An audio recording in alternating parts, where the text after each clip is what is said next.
akwu is not banga. This is banga and it belongs to Urobo and Isoko people from Delta State. They use it to eat stash. It's a soup they used to eat stash. Stash. And this is ofe akwu. It belongs to the Igbo people. It is used to eat rice. Rice or sikapa.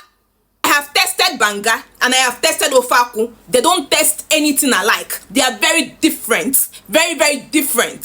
So I don't understand why you, as an Igbo person, you are calling ofe akwu banga. Mama gi na village on a ofe akwu banga. Mama gi on a ofe akwu banga.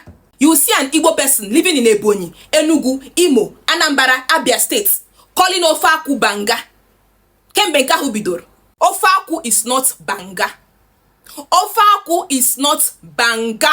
And there is nothing like ofe akwu stew. That ofe in ofe akwu means soup. Palm kernel soup. Ofe akwu. It is not ofe akwu stew.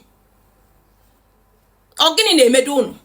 Be proud of your own language. Be proud.